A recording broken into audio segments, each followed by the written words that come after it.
episode 532 with Mr. Dominic, Milton, Trott, and it's one of the OGs. He's been on here like 5 times before episode 50. He's one of the original guests. Go back. He's for the true believers. He's for the hardcore podcast fans.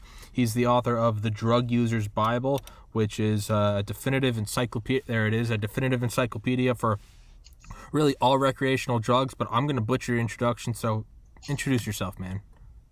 Okay, I'm Dominic, Milton, Trott, and I wrote the Drug User's Bible, but over a 10-year period during which I self-administered 157 different drugs, because I believe that to actually write about the experience and how much judgment is impaired, etc., it's necessary to actually have the experience. And I produced it because there's a dearth of actual information in the mainstream media about drugs. And most drug fatalities, well, many of them at least, are caused by ignorance and error. And I believe that education is a major way to prevent or reduce the number of issues around the drugscape. So I wrote a book which, for all these drugs, detailed the dose, the effective dose, the thresholds, the onset time, combination data, the duration, all the information that I believe that anybody who is determined to take a drug needs to help them stay alive. So it's pretty weighted, but it's 520 pages long. And it's been my life's work for 10 years. And hopefully it's had some effect in terms of helping people out. Well, I have taken away from it to never take nutmeg.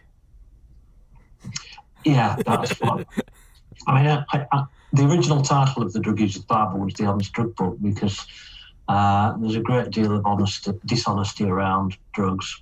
Propaganda, myths, lies, and it surprises some people that drugs that are considered to be dangerous aren't actually particularly dangerous, and drugs that are not even considered to be drugs can be absolutely fatal, and nutmeg is one of them. It's a deliriant, and if you have too much of it, it can kill you. And the experience itself, delirium, is not a pleasant place to be. In fact, it's horrendous. Yet people do persist on playing with nutmeg and deciding to experiment with it. I just felt that, I did have the nutmeg. I just felt that, just telling people, even giving people factual information on something like a delirium, like nutmeg, you must not have nutmeg, it's bad. If you're lying all the time and you're saying the same thing about, say, cannabis, nobody's going to take that message seriously. So when I actually say, you really don't want to be playing with nutmeg, I'll explain why, what the experience is, what the risks and dangers are. And that is set against the relative risks, the truth, with respect to all the other drugs.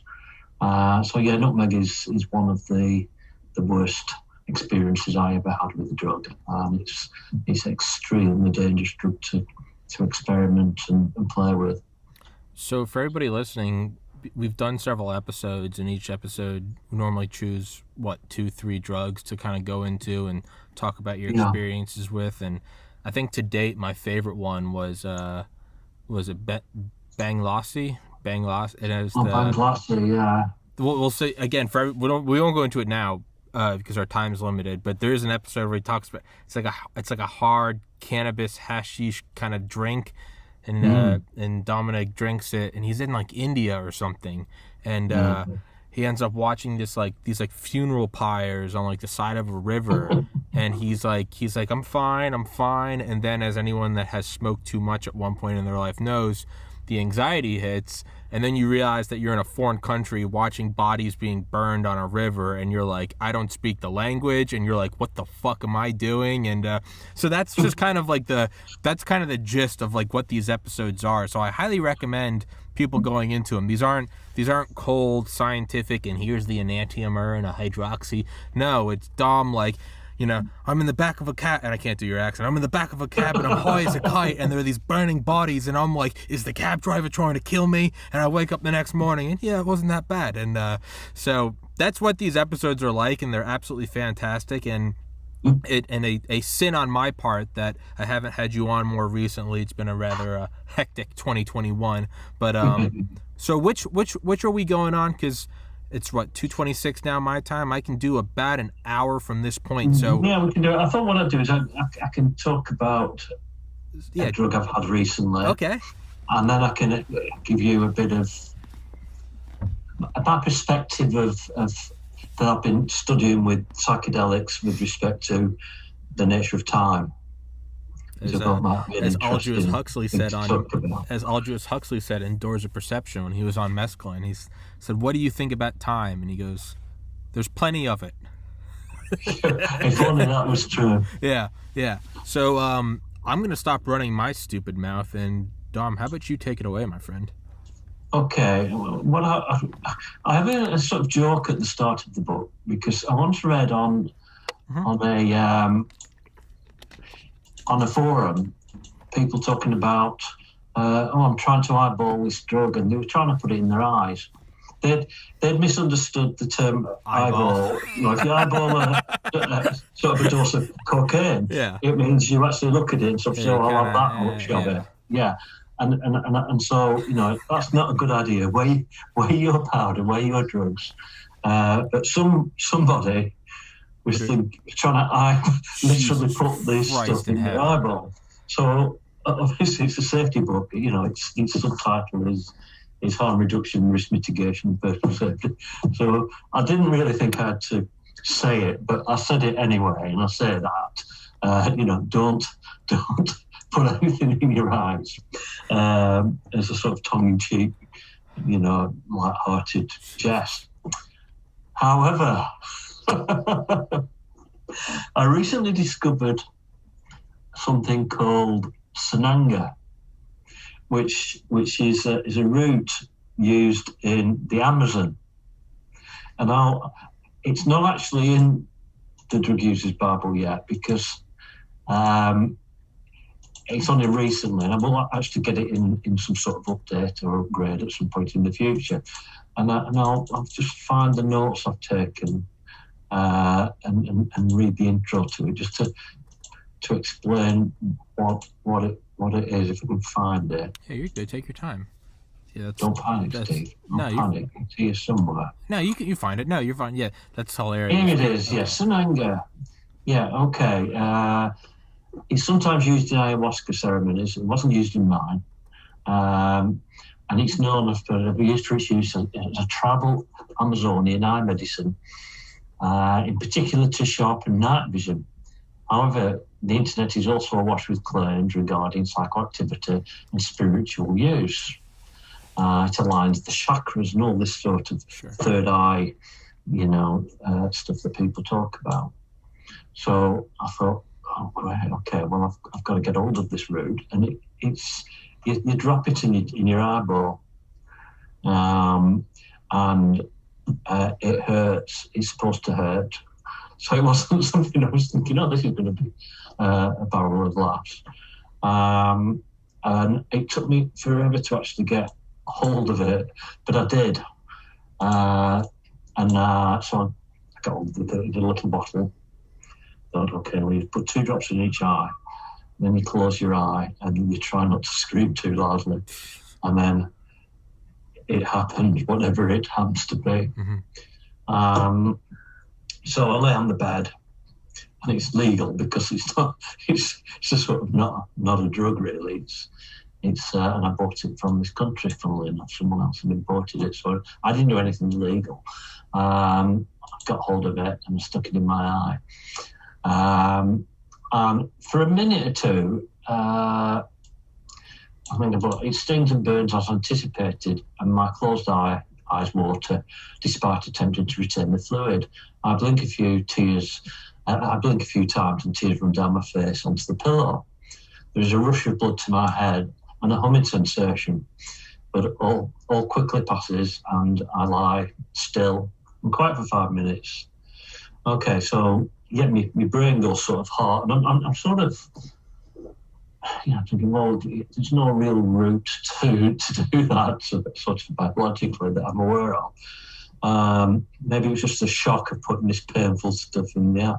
And I sort of got up and walked downstairs and sort of thinking, well, I've got supersonic vision now. And everything seems to be a bit sharper. It's not the problem with something like this. It was like the patch I had in Vietnam, which was a sort of tobacco thing. When you've had a traumatic bang, there is a bit of a reset in terms of your mind and your psyche and how you're seeing things. A bit with like when you have nitrous oxide, it's a sudden shock.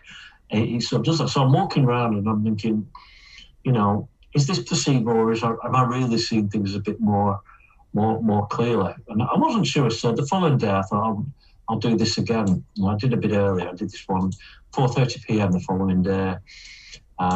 First came the sting, then the burn, after which I sort of meditate into the headiness. So there's definitely something happening in my head, but it could just be the trauma.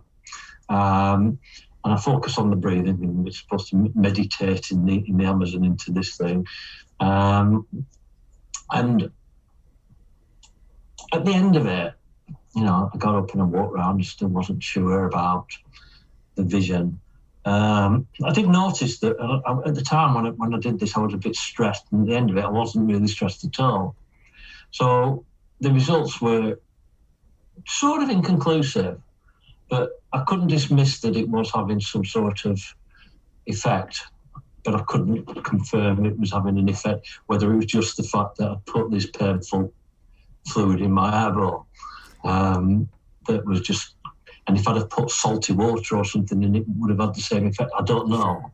I haven't ever put salty water or anything like that in my eyes before. But I wasn't blind. I wasn't impaired. I was, I did sort of feel that the vision was a bit sharper, but maybe that was the reset going on. And my conclusion was, don't know. I mean, I'd like to do it actually in the Amazon, because I find that with a lot of the sort of botanical drugs that I've had, setting is actually a really important part of the process. Like, with ayahuasca, the ceremonies do help you actually take the journey. Whereas this might be the same. Do you feel, if I can interrupt, do you feel that that does have a huge effect? Like I don't really like any sports. I don't follow them passionately, but like, I have been to like a baseball game in a baseball stadium in the United States, or like a football game or a basketball game. And when you're actually there and you like walk into the stadium, and it's, if it's like a closed dome and it's really high up and there's loudspeakers and it like echoes and it's like, and now, and it's like everyone's there and there's 10,000 people there. Like my older brother went to a NASCAR race once, and just racing cars, and he was like, I went there to kind of make fun of it. And he's like, and I went there, I ended up loving it. Because on TV, you just see, it's cars going in a circle. But when you're there, and he's like, it's these machines screaming by at 200 miles an hour.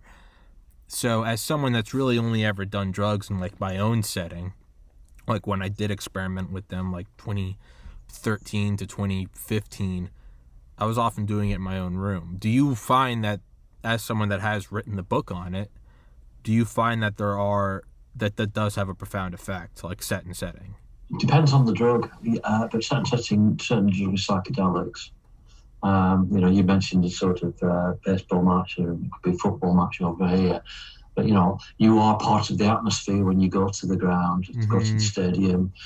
You're experiencing a different, as opposed to having TV. A different experience to one that is basically watching flashing lights on the screen when you're watching it on a television set. You're sitting in your living room on a couch versus but when you're in it, you've got a more three-dimensional.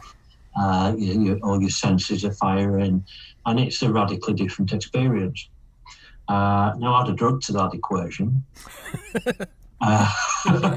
Fair enough. So, if it's a psychedelic drug, even non-psychedelic drugs as well, it does tend to dramatically change the experience itself. And and in some cases for some drugs, it can be quite important to have the right setting. A lot of, you'd say if you had ecstasy in your house, fine, but if you have it in an intimate club, you're going to have likely to have a much richer experience with other people because it is an empathogen. Mm-hmm. So you've got that relationship aspect to it going on. So that the experience is going to be richer and different to if you sat and had a dose of MDMA ecstasy in your house. With psychedelics, you're on you have a journey, and the setting where you're having it, what the circumstances are, will open the sort of path for you on a particular type of journey. And for psychedelics, it's very, very important that you do have a reasonable setting because it works the other way. If you have a bad one, you can have a bit of a nasty experience if you're not careful. So with a lot of drugs, in circumstance setting, your existing mindset can determine the nature of the experience you're actually going to have. And that's what I felt at the end of this. I sort of had it in a sort of clinical, scientific, clean bedroom on a clean bed with a pillow, and at the end of it, it was conclusive. But I didn't expect anything from it because I just couldn't. I still can't believe you put something in your eye and have some sort of. But it wouldn't be the first time I'd been proven wrong. So I'd like to do it again in a more authentic setting, which would have to be South America. And if I could do that, I'll obviously write it up again.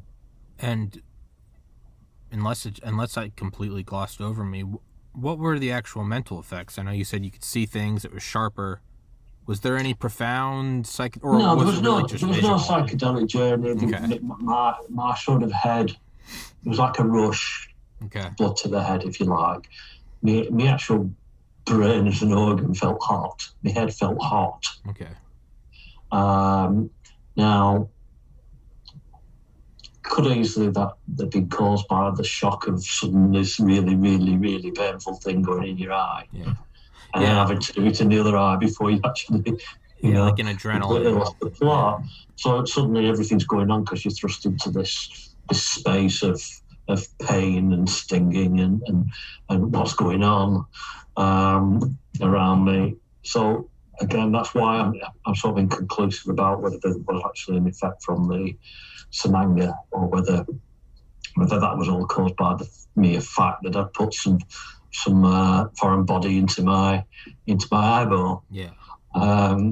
Which I didn't even know this thing existed until I was reading a book on the Amazon, and there was these tribes using Samanga, helps them, So I investigated it, and sure enough, it's real. And then I hunted it down as I tend to do with the others, and found that actually I can have this at home because it's legal. And that's for the last 18 months, a year. I've had to have legal drugs because I've been able to travel to get to places to actually have any psychoactive experiences. Not that there's too many that I want to sort of identify and seek out, and I've had the 157, but there are some. But I've been able to travel, so I've had to sort of find psychoactives that I can actually legally get hold of and take here without having to worry about the police breaking the door down and storming in. That sounds paranoid, but no, I'm the author of a drug book. It's not. The last thing I need. I don't think it's paranoid, man. I don't think it's paranoid at all. It's who is it? Alexander, was it Shogun? Yeah, they raided his place. Yeah, he knew they were watching. I mean, I can only imagine they had a beat on Terrence McKenna. It's not Ram Dass, Timothy Leary. It's not paranoia, man. It's not paranoia at all. I just felt, I can actually work till I can travel, rather than actually setting myself up with illegal drugs in the house. I think I'm bad So luck I've been for sort you. of scraping the barrel a bit for the last year. I think I'm bad luck for you. We first met, we started doing podcasts, and you were like, I'm really excited to start, you're like, I got several more I want to go see, and like within like a week of you and I doing our first podcast, it was like worldwide pandemic. Yeah, really unfortunate. I mean, there's nothing. I mean, there's nothing I'm burning to actually take, because I've got all the. To all intents and purposes, I've covered the drugs that 99% of people are ever going to encounter. Yeah. But I've got this sort of intellectual curiosity with a few plants here and there, Sure. and a few things that I'd sort of like to sort of wonder if that would actually be different to this. I will go and find out. So it's more just curiosity, really, that I'd like to sort of cover a few more for myself, but I haven't been able to, unfortunately. I've been stuck. Go find the esoteric kind of niche drugs that maybe aren't super mainstream, but they're not, and so some of them people won't have even heard of them, and so why are you bothering? Well, I'm bothering because I want to see if it's different. I mean, one of the things that it was hard work writing the book. It was, there were times when I'd had some bad experiences. Why? This is just crazy. What the fuck am I doing? But I'm sort of driven to, at the end of it, I'm going to produce something that might actually save lives. But on the other side of that, there was there was a lot of stimulation in terms of interest. I was really interested in certain drugs that I was getting hold of and experimenting with, in terms of, what's this experience going to be like? I'm sort of intrigued. What's some of the well-known one? What's dimethyltryptamine going to be like? What's ayahuasca going to be like? You hear stories about ayahuasca. What is it actually like? And how can I actually then articulate that in a rational and sensible way that someone who's not had it can actually understand what it's like? So there's all sorts of, plants and chemicals that, I enjoyed exploring, and I was really curious about to find out. And I sort of got through to a sort of end of that, and then you still have this sort of itch in the brain where you're thinking, maybe that would be a bit different to what I thought it would be when I didn't take it, and I should go back and do that. So there's a few things I'd like to travel and experience, just for curiosity, really, but I've not been able to, unfortunately. At the risk of being self-congratulatory to ourselves or patting ourselves, it is kind of, it's kind of an explorer, right? It'd be like if you were in, like, I don't know, like England or some shit in like the 1500s, and it was like, all exploring is bad, like cannabis. All exploring is bad. And sometimes it's true. Sometimes you go sink your ship, or you get, I don't know, killed and raped by Vikings. But sometimes you go discover like a tropical island, and it's like, it's not all that bad. And you go out there, or like Charles Darwin, right? You're going out there, just finding. I had some really, really good experiences. That's what I mean, is going out there and documenting, and here's this new bird with this weird wings, and they draw it down, and they come back, and they're like, hey, there are these weird finches and turtles on these islands, and it's sometimes you'll get massacred by savages, but like, to say that all exploration is bad, sure, sometimes you blow up going into space like Columbia or Challenger, but sometimes you walk on the moon. And it's like, the nature of exploration is like, yeah, you might die and it might be horrible, but you might be Christopher Columbus, you might be Neil Armstrong, right? It's like, I took every measure I could do to prevent myself from dying. Sure. As you know, I had a few close shaves and a few horrendous experiences out there, but it was, the joy of the journey was the exploration and the sort of identification of the experiencing of new experiences, if that makes sense, that I've never had before, and that's what there's a nice adjunct here, a nice bridge to the other part of what sort of talk about the nature of time. This new experiences is one of the things that made me start thinking about time. And I didn't think about time.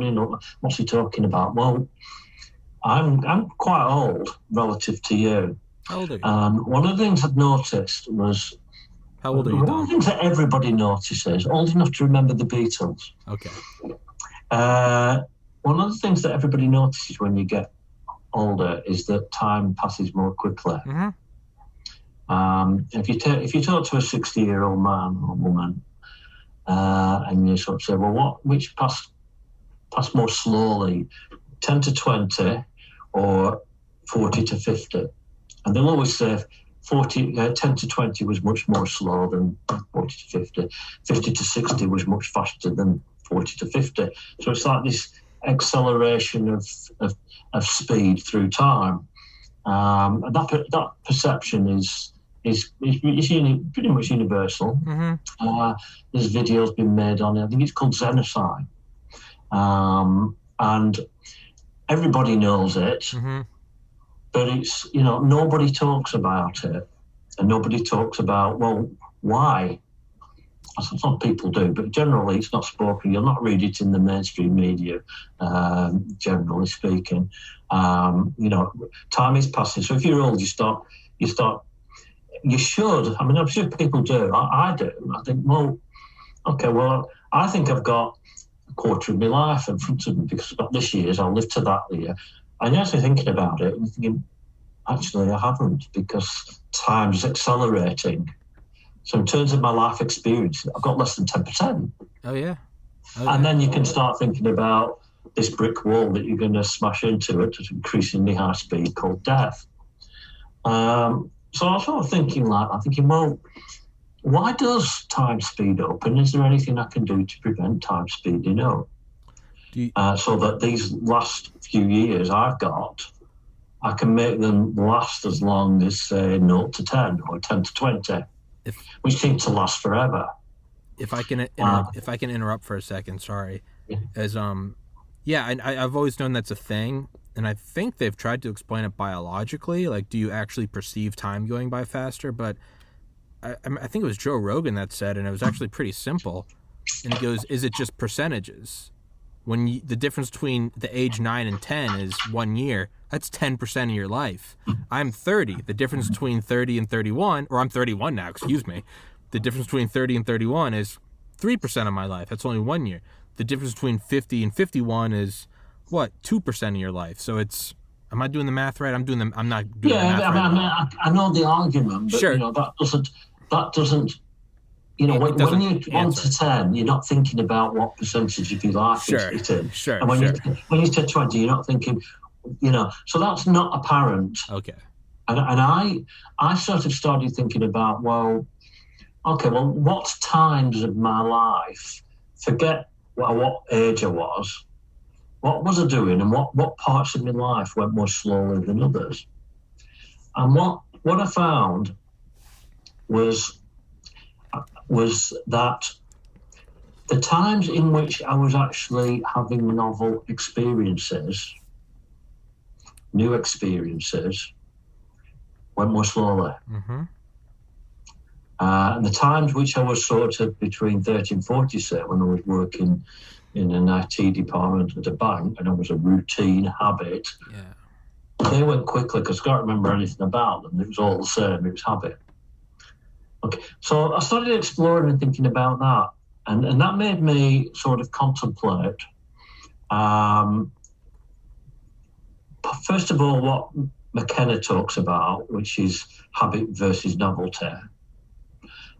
But more fundamental than that, what is it how are we experiencing time and reality? And how does that relate to novelty? So before I got into this too deeply, I gave myself a science lesson. And none of this is contentious. It's all sort of accepted as how it works. When you see an object, we'll take sight for it first of all, and how you're perceiving vision. when you see an object, sort of say that pair of sunglasses, what's actually happening is you're actually, the light's coming into your eyeballs and your sensory signals going to your brain, and you're interpreting them. And what you're doing is you're searching patterns, pattern recognition, and you're actually finding something in your brain closest to that light pattern and those signals, and thinking, sunglasses, and that you project that out, and that's what you see.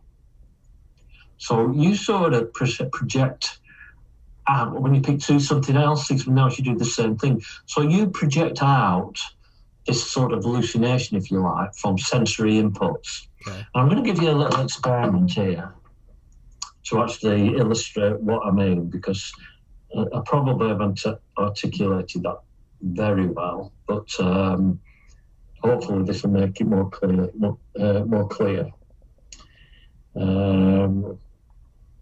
Here we go. I show you that, and what do you see? Two faces. What is it? Two faces. Well, actually, you could say it's a candle holder. Yeah. Okay. You said it was two faces because of the imprints. That's the strongest imprint that you've got in your pattern bank, if you like. It's pattern recognition. Okay. And you're projecting out and seeing two faces. Whereas I saw a candle, actually. I thought you were going to say a candle holder. When I first saw that, I obviously have a stronger imprint of that sort of white shape, not two faces. So I saw a candle holder. Oh my God, it's two faces. If I'm looking at it and sort of somebody mentions it to me, because I'm projecting out what I'm seeing, and you're projecting out. Let's give you another example. Okay. This is a more common example. What are you seeing there from that? A duck, or like a duck? Well, you could say it's a rabbit looking to the left. Oh, okay. All right, you see what I mean? Yeah. So some people will see a duck, and some people will see a rabbit. And there are an infinite number of optical illusions like that. And optical illusions are always caused because you're actually projecting out what you're seeing based upon what's in your sort of pattern recognition bank, if you like. Okay. And that pattern recognition bank is based upon the strength of the inputs into it. And I'll give you another example. If I walk, now I won't give this example, I'll just reinforce this because I think it's really important that people do understand that that's how you create your reality. The fact that the strength of your imprints, the number of times you've seen a particular scenario, if you like, will have a direct effect on what you see and how you see things, because your mind, when it's trying to find out what is it, and it's all subconscious, obviously, and come back with it, it will find the strongest imprint, what you've been traditional and most exposed to. Okay, so that's how you project out what you say. The same thing happens with audio. If I mumble some words, you'll try subconsciously to fit the words to what I'm saying. Mm-hmm. And if it's close enough to something you're expecting, that's what you'll hear. So sight works in the same way. Hearing works in that way. This is how all the other sensory organs work in the same way. And this is how you build this world out there. You have this sort of series of imprints, and you've created this bank, if you like, and you will find the closest pattern, and that's what you will see. But you do it subconsciously, and you don't know you're doing it. Okay, so it's habit. You see, we're coming to habit of seeing something frequently will strengthen the imprint, and you're thus more likely to see that with various other scenarios and similar patterns. Okay. So you saw a rabbit or was it the duck you saw? Because you've obviously got stronger patterns in that sort of area. And I have a stronger pattern with the rabbit, and that's basically how you build it around you. But it's all happened subconsciously. Okay, so and the problem you've got is habit, subconscious. When you're subconsciously experiencing something, you're not noticing you're doing it, and the time is passing without you noticing it. Okay. Okay. Let me just throw a real world example. I walk for a swim every night, and it's about half a mile away. I've got the same walk, and you can ask me any night, oh, what happened on the walk here? What did you see? Can't remember. Yeah. If I did a 500-yard walk in the middle of Kathmandu, and then somebody said, what did you see? I'd be buzzing. I'd remember every detail, the smells, the sight, the sounds, because it would be novel. And it's the re-imprinting of the novelty into your psyche, into your bank, that is time. It's a print there that you can remember, and you're actually having a real time related experience. So you can see where this is going with respect to time. Mm-hmm. If you're doing something habitually, it's moved into the subconscious. Subconscious means you're not conscious of it, meaning that in terms of time, it's not happening. It's flown by. Okay. If you're having a novel experience, like this 500-meter walk in Kathmandu, it's all new. You're creating fresh imprints. You're going to remember that. And then if you then go back to your normal life, it's hardwired. This is a novel set of imprints. My goodness, I remember that. Then if you go somewhere else, say 2 weeks following that 500-meter walk in Kathmandu, say you go to, I don't know, the Amazon, and you go to, you've not been there, Cusco, and you go and have a walk around the ayahuasca village, wherever you retreat, where you went. Novel, never been there, never experienced anything like that. It doesn't have to be a place, it can be an experience, or I've novel ayahuasca. Wow, crap. So you've got the guy who's spending a year working in his garage doing the same thing all the time. You've got the same guy, so the following year, or a different guy at the same time, having these novel experiences every few weeks, having new fresh imprints into his bank of novel experiences, and actually experiencing time as a result, rather than spending his life largely in the subconscious.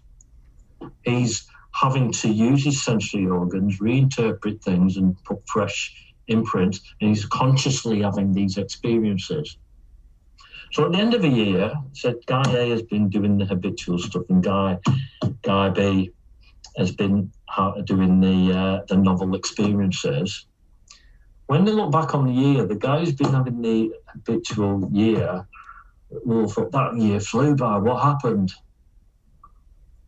Whereas the guy who's had the novel experiences will be, oh, that was a full year. Wow. Yeah, that took a long time.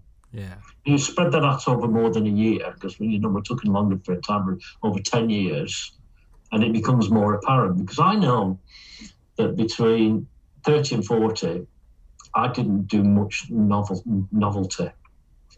There was very little novel in my life. I'd go on holidays, I'd go to the same sort of place. I'm not going to a 5-star hotel, but on a beach resort. That's not novelty. Doesn't matter where if you've gone to another one in a different country, it's still not novelty. It's not different enough.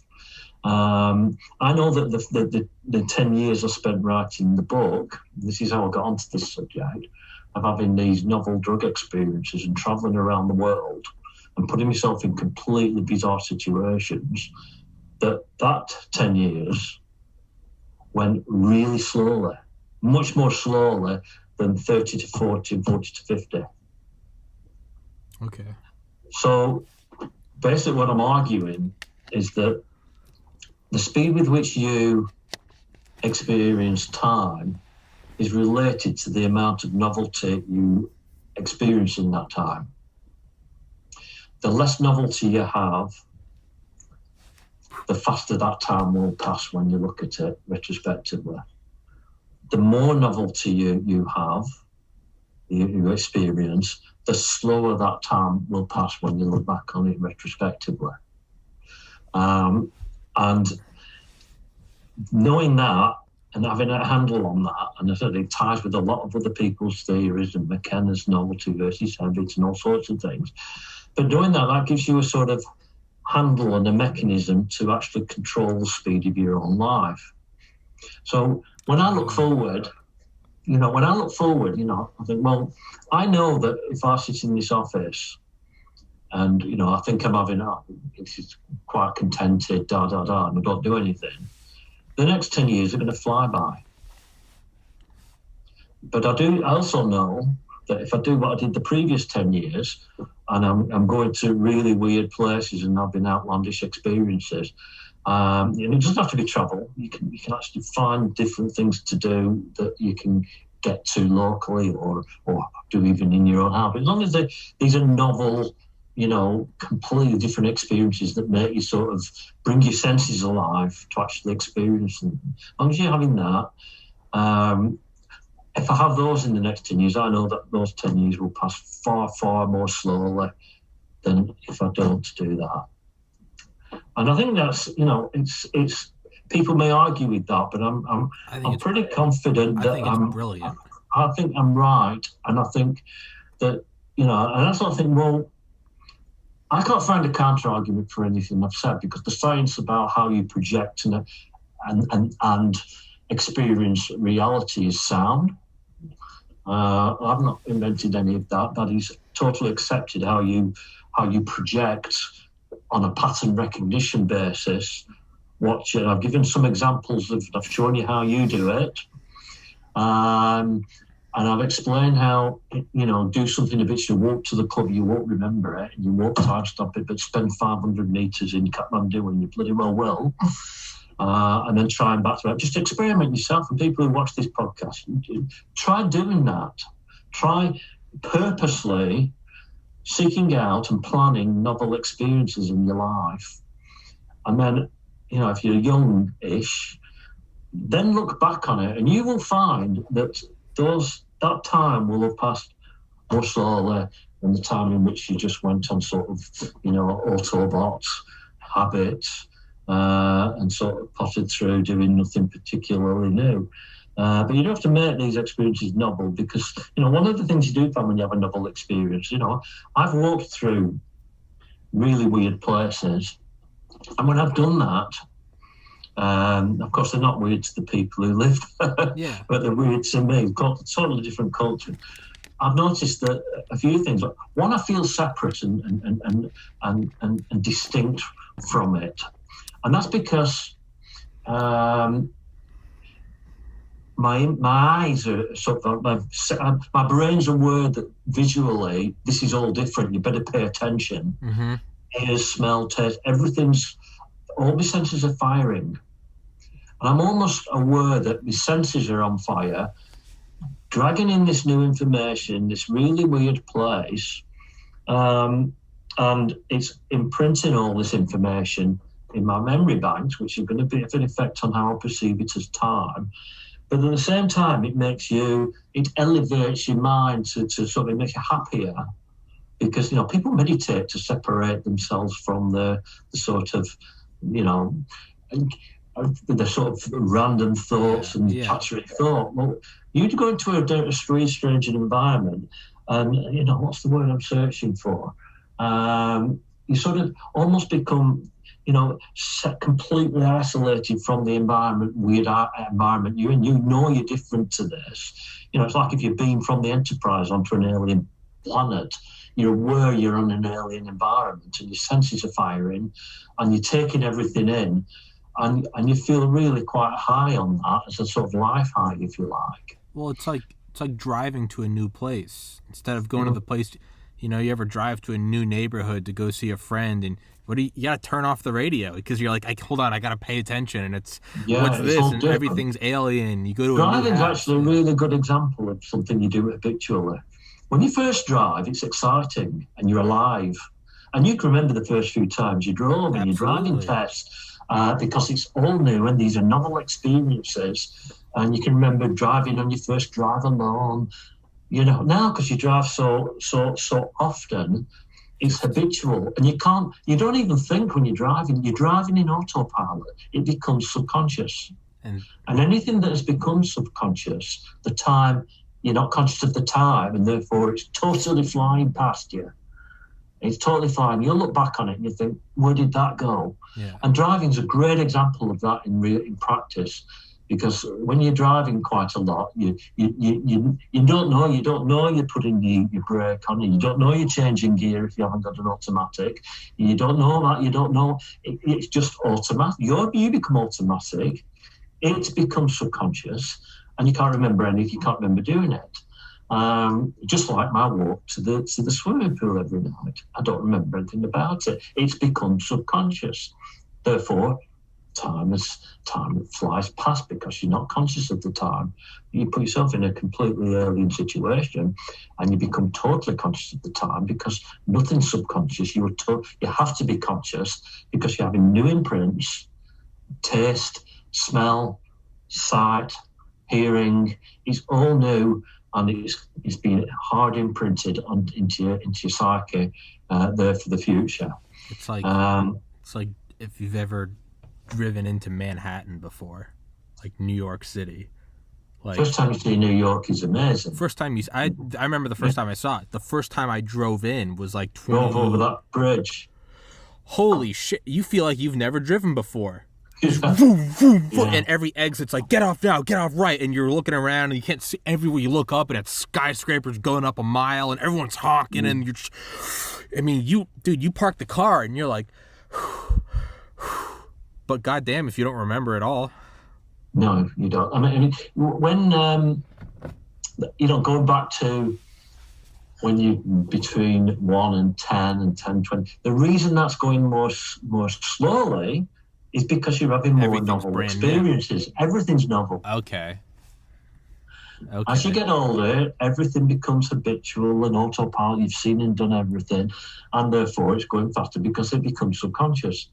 Now, you've got to actually, if you don't want your next 10 years to be faster still than your last one, you get to 60 and 70 and you haven't actually got this idea by now, and you're in the last 1% of your experienced life. Yeah. And you think you've got 10% left, So you're actually being serious, why isn't this discussed? You've seriously got a handle on this, got to have a handle on this to slow it down.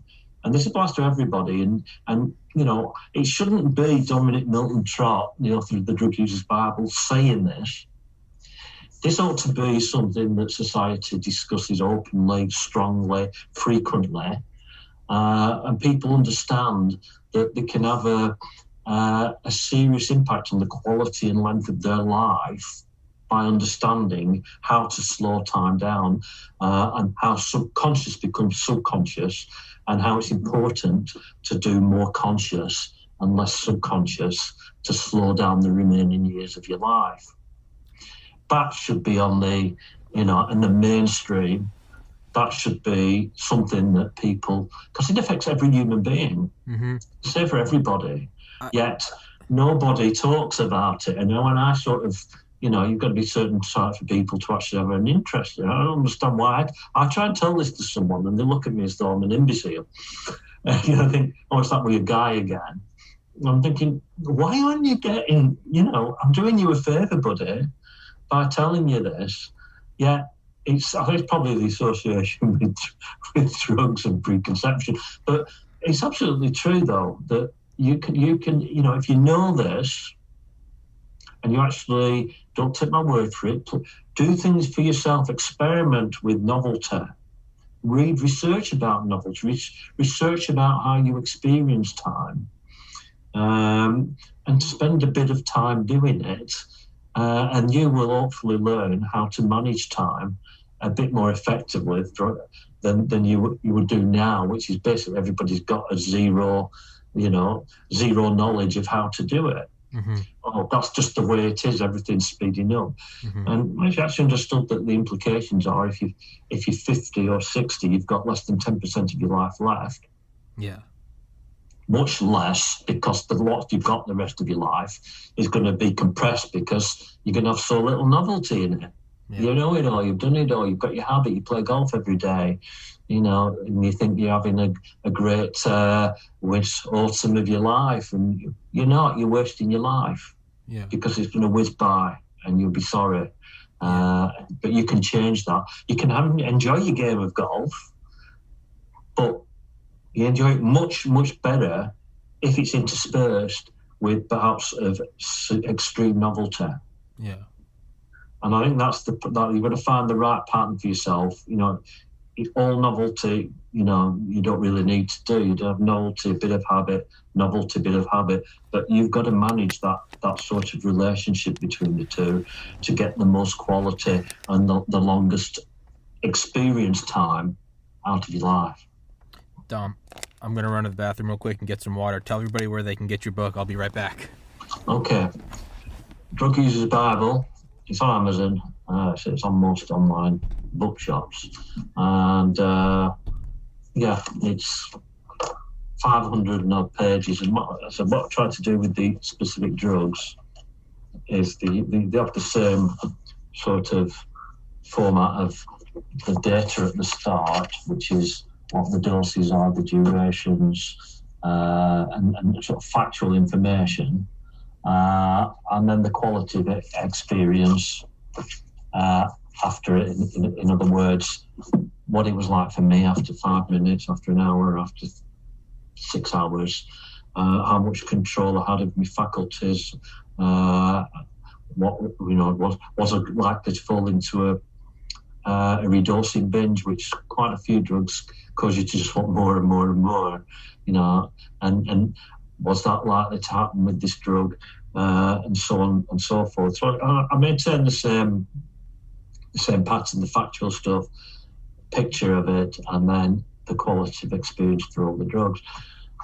The first part of the book is the sort of general introduction to what the different classes of drugs are, a few general safety rules, how to test drugs to make sure you've got what you think you've got, the 10 commandments of safer drug use, and at the back, the sort of wider drugs in our society and culture, what the relative harms really are, not what the media present them as, what they really are, and the war on drugs, and some general information and guidance on the law in case you really don't want to end up in prison, and drug tourism, so on and so forth. So that's the book I'm known for, which is the Drug User's Bible. What I've just been talking about, I'm not known for. It's just an observation that and some conclusions I've reached over the last 10 years in writing that and having all those experiences.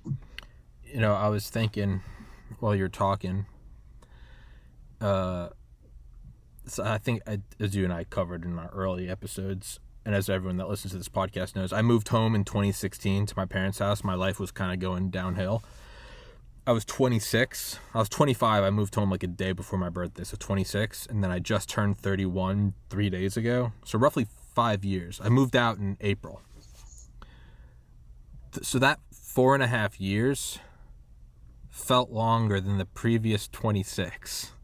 Because every day, this is before I even started the podcast, I was doing writing, and then I was trying graphic design, and I was living at home, and wasn't around any friends. I didn't have a girlfriend. I didn't have a social life, and it was like every day was just madness, just, butting heads with my parents, like, going to the gym, and everyone there was like 75, so my friend circle became like 2.5 times my age, and then like 3 times my age. And then even starting the podcast, right? I started December 12th, 2019, which I'm pretty sure is the day there's the first registered COVID case in Wuhan, or at least the world found out. So the podcast pretty much started when COVID started. And, the lockdown started, maybe 2 months after that. And I remember like when the lockdown started, I was like, I can come out of this, I can come out of this quarantine like 2 different ways. Either I can go crazy, or either I can just do like a podcast a day and build up my podcast. And I think a lot of people kind of fell into a rhythm Which makes sense because kind of on the topic of what you're talking about, if you're at like a shitty time in your life, I mean, what's the best thing to do? Stay busy, right? Because it just makes the time go by. You have a long car ride, listen to an audiobook or something. Just stay busy and the time will fly. But the last year and a half that I've been doing this podcast has felt even longer than like the 5 years living at my parents' house, because every day I talk to someone completely, like I'm in my rhythm. I'm in the same bed. I wake up, I walk to the same gym, I work out like you. Same walk. I couldn't tell you what happens on the walk. I come back, I take a shower, I meditate. It's the same shit. Turn on the lights, turn on the camera, start the Zoom meeting, and then when it's over, I stop recording and I edit it, and I edit the audio, and then I upload it, and then I put it on a hard drive. But the actual episode is, yesterday I talked to a Vietnam War veteran who also served in the Reagan administration. And then I also talked to a guy that worked on a nuclear submarine. And today I'm talking to you, who wrote the Drug User's Bible. And then after this, I'm talking to a physician that I think is from Harvard. In 24 hours, I have 4 wild conversations with people who have, relative to me, very novel lives, right? A nuclear submarine, Vietnam War, the Drug User's Bible, a Harvard doctor. And when I have those so despite being in my own rhythm, right? From the time the podcast ends, the rest of the day, go to bed, wake up, go to the gym, take a shower, meditate, get the podcast started, that goes by like that. Yeah. But because I'm interspersing it with these crazy conversations, like I woke up today and normal day, 2 hours later, you and I are talking about putting drugs in your eyes. And it's like, what the fuck? But like, because of that, I have this weird like hybrid of like, it goes by really quickly, but at the same time, the last year and a half has been the most rich year and a half of my life because the conversations are just so out of this world every day that I don't even really know where I'm going with this. But more so, I would say I support what you're putting forward. And I think it's absolutely true. I think it's absolutely true. I think it's true. It's I would say it's objectively true. But what I want to say is there's a very interesting side to that. And it's, if you can control the throttle of your life, the speed, if you are in a bad time in your life, if you just got out of like a breakup, or you just, whatever, something's going on, or someone in your family died or whatever, if you want that time to go by quickly, it might be the best thing to be like, fall into a rhythm, focus on work. You could argue that, or stay busy and do something else. If you do some novel things, it puts more time between you and the traumatic event. Okay, actually, good counterpoint. Good counterpoint. Yeah. Yeah. Do something new. Yeah, if you suddenly, you go to Timbuktu a lot today, but you suddenly you go to Timbuktu and then you come back and then you go somewhere and do something, I don't know, go skydiving, something really bizarre, and then come back, and that's a lot of your time. Experience time, conscious time that you've got between you and the traumatic event, and you're starting to sort of pull away from the trauma.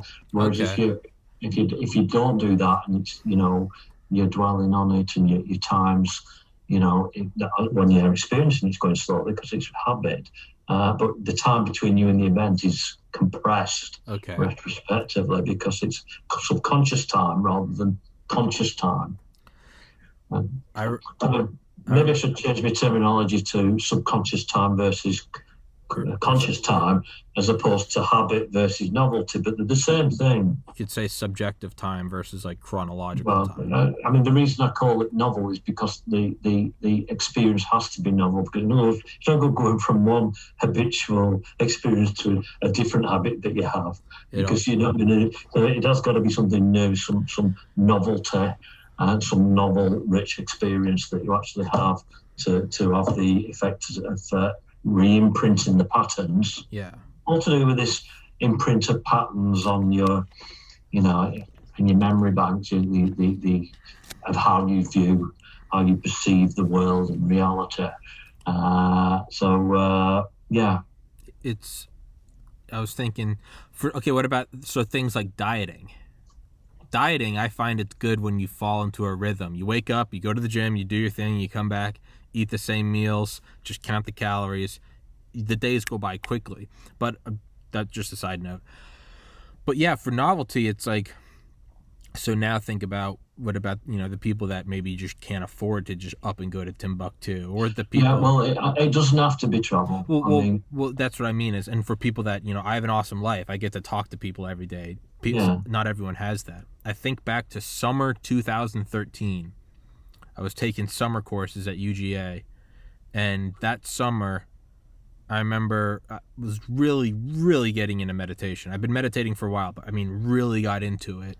And I remember every day I would walk to campus, but I had to take a new path every day. Even if it was just going out the apartment a different way, or if it was walking around a gas station, or going up a hill, or going through the woods, or finding a garden, or going through a new soccer field or something. Every day I made myself find a new path. And sometimes it only differed a little bit.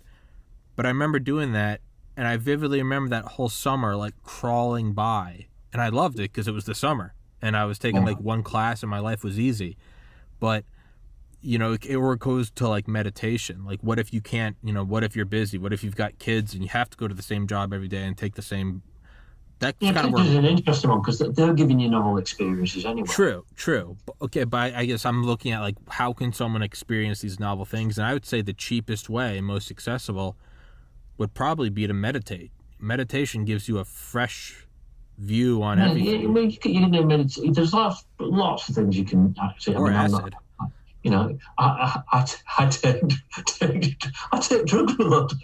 or you could buy the Drug User's Bible and you could find 150 novel days. I'm not selling the idea of using who gives a shit? Do it. Of the novel experience. But meditation's one.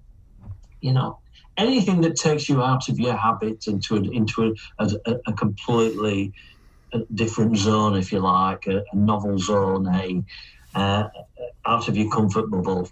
You go somewhere locally, do something that you've never done before. Yeah. Go and meet some new people here and do that.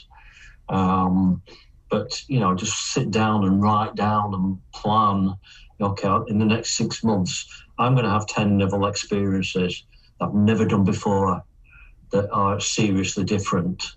And then just go on the internet and try and write down what you really want to do and what the experiences are. It doesn't have to be traveling to different places. It can be, as long as it's re-imprinting or imprinting new stuff, and your senses are firing at the time because it's all new and you're having to be aware and conscious of your surroundings. That's the trick. That's what you will be able to, because it's disrupting the sort of neural network that's firm. I mean, these are people get. It's not just. It's also thoughts. People can't get out of depression because of the constant re-imprinting of the neural network of depression. Mm-hmm. They're sort of going round and round and round and round and round. They can't break out of it because they're re-imprinting it all the time, and the neural pathways are become hardwired for depression.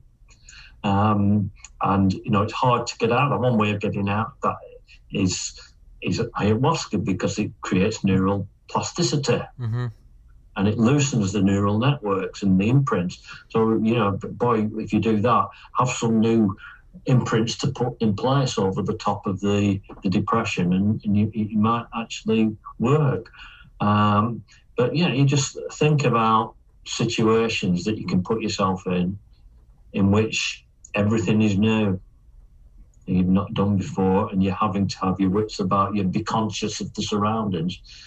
Travel is an easy one because you put yourself in the middle of a sort of alien environment, and you're automatically sort of wired to be alert and to take your sensory inputs seriously and imprint them seriously. And that'll be novel, but it doesn't have to be, as long as it's a situation that similarly fires all your sensory organs with new inputs. And that way you will lengthen your life. You'll have a longer life experience, in my humble opinion. Fuck yeah. I think that's awesome. Dom, let's wrap this one up. Okay. I got to get ready for the next one. That was brilliant, man. That was legitimately a brilliant. I think that shifted my outlook. Like that's, you know, when you go through life and there are days where you learn something new and it just kind of shifts how you look at, you know, it's like the first time you get really high and you realize that you do live on a rock in space. Yeah. All of a sudden you go, the night stars don't just look like dots anymore. You go, oh fuck, it's all moving, right? It's, you know, it's. I think it's something that gets more important to you as you get older. Yeah. Well, I say this to a kid and he's going to think, oh, his life lasts forever. Yeah. You say it to an old man and it's an old lady and he's like, oh my God, we should have known this 20 years ago. Yeah. Well, I mean, what the conversation today to me was that was a novel experience. This shifted my outlook on. I mean, I think I'm not even kidding. I think today's conversation perhaps shifted my outlook on the rest of my life. That's only happened a handful of times in my life. First time I did mushrooms was one. When my older brother died, that was one. I mean, I guess, I don't know, moving out when you're young, that's another one. If you almost die, like you almost get in a car crash, like that's one. Today, I'm not even kidding. This was a conversation that, not just the whole time thing, but also the rabbit or the duck. It's how do you see things? To me, that looks like how do you experience reality? Well, I was just thinking, like, you know, I was like, because I had seen the candle holder face one before, so that one didn't really have. I was like, yeah, I know but I hadn't seen the other one. I hadn't seen the duck rabbit. So to me, that was like an actual, what do I see, and then what do I reinforce? But to me, that had a profound effect because it's, how do you start looking at life? You know, you don't get enough sleep and you wake up and, you know, the sun's in your eyes and you couldn't go back to sleep. So you get up and you stub your toe and the dishwasher's not working. Fuck, you know, within 10, you know, those days where you wake up and you're like, today fucking sucks. Well, today's conversation got me thinking, if you tell yourself this sucks, you're going to see a day that sucks. Yeah. If you wake up and you go, oh, it's a fucking duck, and you're going to see the duck. But if you go, well, let's try to see a rabbit, you might see a rabbit. So instead of, you know, I'm really busy right now. I did 2 episodes yesterday. The people who actually say that, you know, you get what you give out. If you project love and light, you get it back. The universe will give it back. They are right. Yes, it turns out they're actually right. Well, no, it's like right now I'm super busy. Like I'm dog sitting. I did 2 episodes yesterday. I'm doing 3 episodes today. I'm doing 3 episodes tomorrow. I'm doing 2 episodes on Thursday.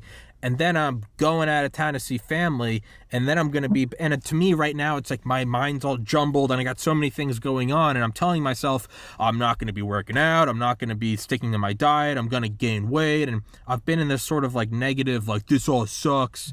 But I'm talking to you today and I'm like, maybe it does. Maybe I can look at it as like a challenge. Maybe I can look at it as like a rise to the occasion. Okay, find time to work out. If I can find time to sit on YouTube at night and watch stupid videos, why can't I find time to go to the gym for 10 minutes? If I'm going to tell myself this is going to suck and I'm going to gain weight and I'm not going to, well, no. If I believe that, I will. How about I look at this as a challenge? Like, let's try to stick to your diet even though you're going to be on vacation. Something bad's happening. I think they said it's happening for you, not to you. Yes, as Eckhart Tolle said. Didn't he say, he was like, when you shift your mind to look at everything that's happening to you as if you chose this to happen to you. So you stop looking at things like a parking ticket as, oh, this sucks. It's like you set yourself up that trap. You're trying to teach yourself something, right? When you set an alarm in the morning and the alarm wakes you up, do you go, what the fuck is this noise? No, you go, oh, thank God I set that alarm or I would have slept through work. It's a completely different, right? It's beautiful.